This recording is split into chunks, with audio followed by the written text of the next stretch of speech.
Guys, I did a little blog yesterday on, what's his name, Troy Deeny, and I said he's pretty unintelligent.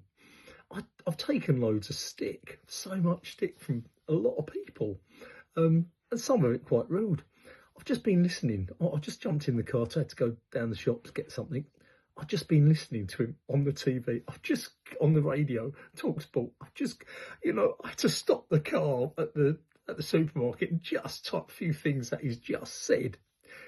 He was talking about England, all right? And this is what he says, because he's there's this anti-Tuchel thing coming on. He's preparing to smash Tuchel, and I've told you so in the future. And so he goes on about Tuchel. He says, I'm frustrated. Also, I don't know what to expect from him or his team.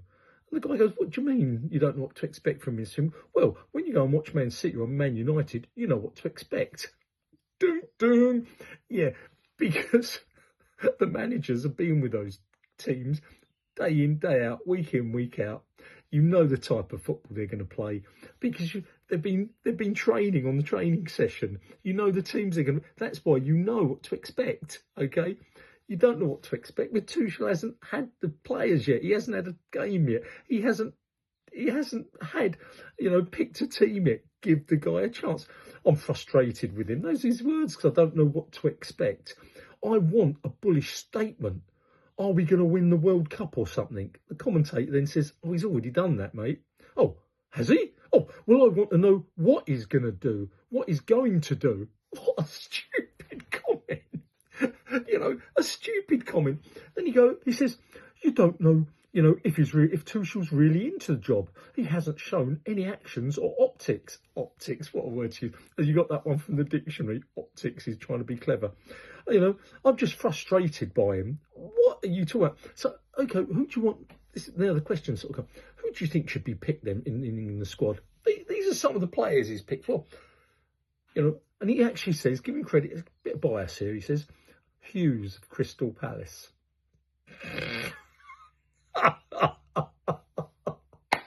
I'm not saying Hughes doesn't do a good job for Crystal Palace.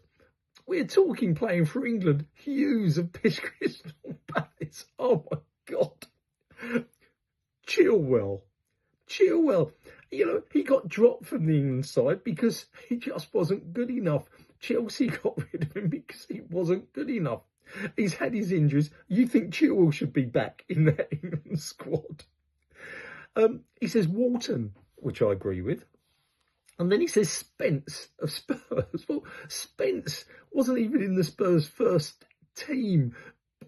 He's only got back because of injuries. And I like Spence. I think he's a good player.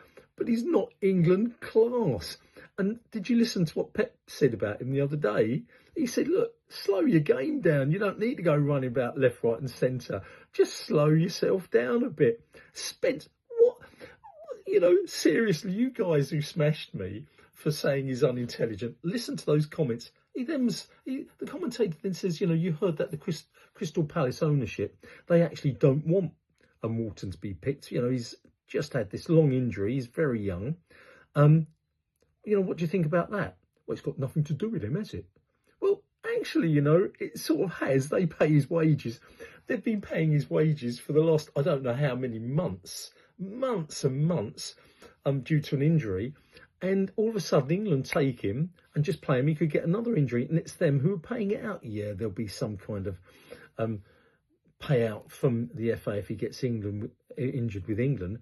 But it's not the point. What do you mean? It's got nothing to do with the owners. Ferguson, if you remember, maybe the best man of all time. He had a lot to say about players going and playing internationally, and he'd hold them back at times. Ridiculous. They then brought in, of course, the Ben White, Ben White, no, should never play for. And then he came up with all his rhetoric, vitriol, bullyish. As I said, he's a bully, about why Ben White should never play for England, whether he should. Well, that's not the point. It was vitriol. He's a bully boy. So everything I said within a 10-minute journey, and then when I got back in the car, I listened to him again, and then he was talking about the semi-automated new offsides that we're going to have. And they said to him, well, what do you think about it then? And it went quiet. And they started laughing. They said again, before it come then, Troy, what are your thoughts on it? I mean, quiet. They started like a third time. Come on, Troy, what you thought? Quiet. He didn't know what to say. They had to explain what the semi-automated new system was. And you know his answer to that? Okay. His answer to that was, well, you know, my frustration is that I don't know why they don't play it, you know, in the lower leagues. It's just not fair, is it? You've got to make it the same for everybody. Like in the FA Cup, it was only the Premier League clubs that got it. Well, you didn't know what to say. You just got to say something. So you say something that's rhetoric and obtuse. Yeah, let's go and bring it down to Sunday football, mate. It's obvious why they can't bring it all the way down to all the leagues. It's to do with money. It costs a lot of money. And who's going to pay for it? Those lower leagues teams can't pay for to have it all, Troy.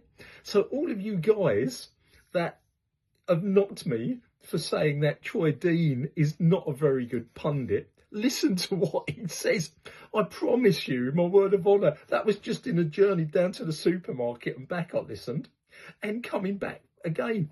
It was just hilarious listening to how unintelligent his comments were. Yep, let's bring Chilwell back into the England team and let's get Hughes running that midfield for England. We're going to do brilliantly. And next time, listen to Tuchel. Don't just say, you know, he wants to hear a comment, and he has, and then say, well, I want to know what he's going to do. What do you mean you want to know what he's going to do and what to expect? He's the England manager, mate. It's up to him, and he's not going to tell the world what he's going to do and how he's going to go about doing it before he does it. Please, guys, all of you guys that had a go at me, think, if I'm not telling the truth here, you know, try